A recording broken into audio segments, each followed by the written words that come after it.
Before it was called the United States of America, before the stars and stripes flew over its lands, this territory witnessed thousands of years of human civilization.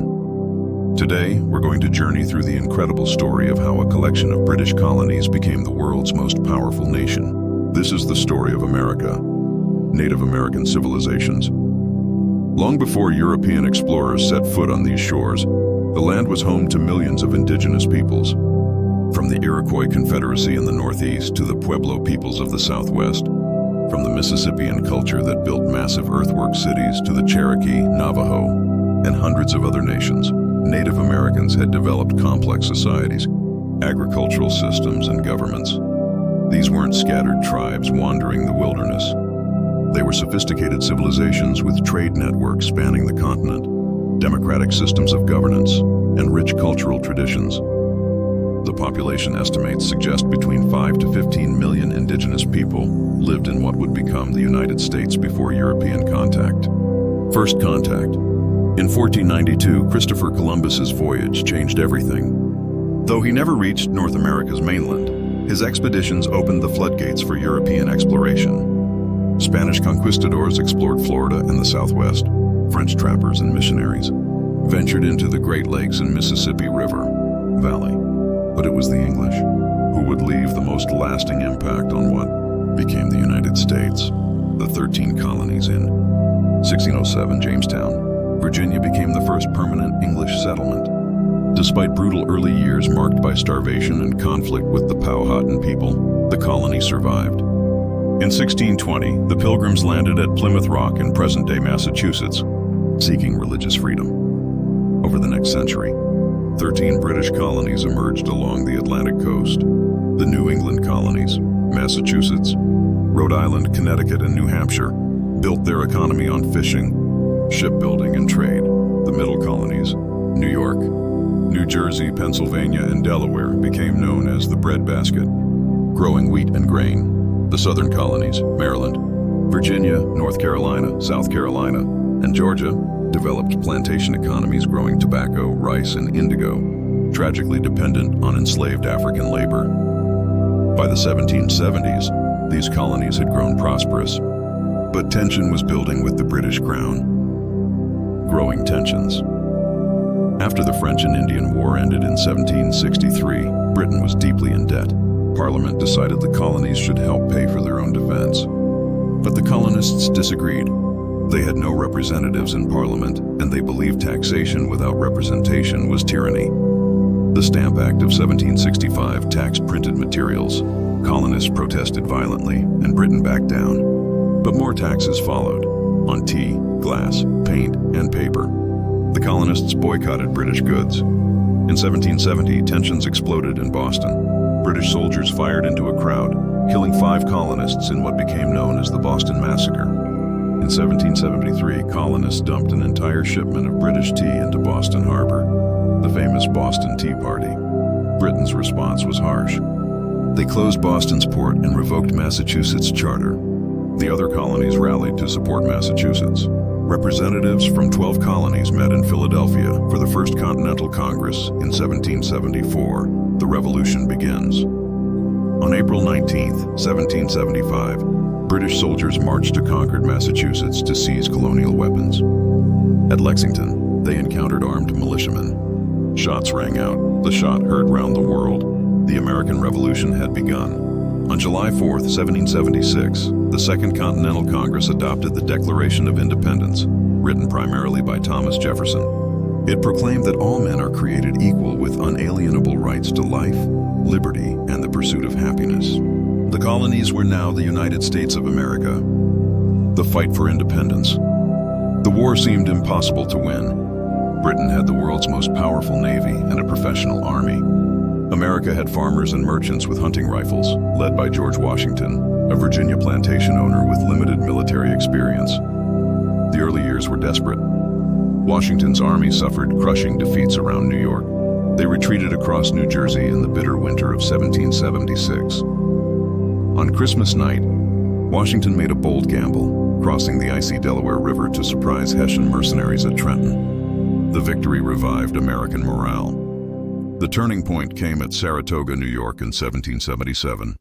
American forces surrounded and captured an entire British army. This stunning victory convinced France to ally with America, providing crucial military and financial support. Spain and the Netherlands also joined against Britain. The war dragged on for years. Washington's army endured the brutal winter at Valley Forge. Fighting spread south to the Carolinas and Georgia. Finally, in 1781, French and American forces trapped British General Cornwallis at Yorktown, Virginia. On October 19th, Cornwallis surrendered. The Treaty of Paris in 1783 officially recognized American independence. Against all odds, the United States had won. The Constitution independence was won, but could the states remain united? The first government under the Articles of Confederation was weak and ineffective. In 1787, delegates met in Philadelphia to fix the problems. Instead, they wrote an entirely new constitution. It created a federal system with three branches: legislative, executive, and judicial, each checking and balancing the others. It was a bold experiment in Republican government. The Constitution was ratified in 1788. George Washington became the first president in 1789. The Bill of Rights, the first 10 amendments guaranteeing individual liberties, was added in 1791. Early challenges: the young nation faced immediate challenges. Alexander Hamilton, the first Treasury Secretary, created a national bank and financial system. Thomas Jefferson and James Madison opposed him, fearing too much federal power. This split created America's first political parties, the Federalists and the Democratic Republicans. In 1803, President Jefferson doubled the nation's size through the Louisiana Purchase, buying 828,000 square miles from France for $15 million. Lewis and Clark's expedition mapped this vast new territory. War threatened again with Britain. In 1812, America declared war over British interference with American shipping and forced conscription of American sailors. The war ended in stalemate in 1815, but confirmed American independence and sparked national pride. Westward movement. Throughout the 1800s, Americans pushed westward. They believed in manifest destiny, the idea that America was destined to expand across the continent. This expansion came at a terrible cost to Native Americans, who were displaced from their ancestral lands. The Indian Removal Act of 1830 forced eastern tribes westward. The Cherokee Nation was marched along the Trail of Tears, a brutal journey where thousands died. Throughout the West, Native peoples fought to defend their lands, but were ultimately overwhelmed by superior numbers and firepower. In 1846, war with Mexico began over disputed Texas territory. American victory in 1848 brought California, Nevada, Utah, and parts of several other states into the Union. The discovery of gold in California in 1849 triggered a massive gold rush, bringing hundreds of thousands west, growing divisions. But expansion deepened a fundamental division in American society: slavery. Northern states had mostly abolished slavery, building industrial economies with wage laborers. Southern states relied on enslaved people to work vast cotton, tobacco, and rice plantations. Each new state raised the question, would it be slave or free? Political compromises tried to maintain balance, but tensions escalated. The Kansas-Nebraska Act of 1854 led to violent conflict, bleeding Kansas, as pro-slavery and anti-slavery settlers battled for control. The nation divides. In 1860, Abraham Lincoln was elected president. He opposed slavery's expansion, though not its immediate abolition where it existed. Southern states saw his election as a threat to their way of life. In December 1860, South Carolina seceded from the Union. 10 more states followed, forming the Confederate States of America under President Jefferson Davis. When Confederate forces fired on Fort Sumter in Charleston Harbor on April 12, 1861, the Civil War began, America's bloodiest war. For 4 years, Americans fought Americans. The North had more population, industry, and railroads. The South had military tradition and fought on familiar ground, defending their homes. Early Confederate victories shocked the North. Generals like Robert E. Lee and Stonewall Jackson won stunning battles, but the North's advantages gradually told. Ulysses S. Grant captured Vicksburg, controlling the Mississippi River. Lincoln issued the Emancipation Proclamation in 1863, freeing slaves in Confederate states and making the war explicitly about ending slavery. The Battle of Gettysburg in July 1863 was the turning point. Lee's invasion of Pennsylvania was turned back in 3 days of horrific fighting. Lincoln's Gettysburg Address, dedicating the battlefield cemetery, redefined the war as a test of whether democracy itself could survive. Grant's relentless campaigns in 1864, 1865 slowly strangled the Confederacy. William Tecumseh Sherman's march to the sea devastated Georgia. On April 9, 1865, Lee surrendered to Grant at Appomattox Courthouse. Over 600,000 Americans died, more than all other American wars combined. Slavery was abolished by the 13th Amendment. But 5 days after Lee's surrender, John Wilkes Booth assassinated President Lincoln. Reconstruction and industrial growth. The Reconstruction era attempted to rebuild the South and integrate formerly enslaved people as citizens. The 14th and 15th Amendments granted citizenship and voting rights. But after federal troops withdrew in 1877, Southern states passed Jim Crow laws enforcing racial segregation and denying Black Americans their rights. Meanwhile, America industrialized rapidly. Railroads spanned the continent. Steel mills, oil refineries, and factories transformed the economy. Inventors like Thomas Edison and Alexander Graham Bell created new technologies.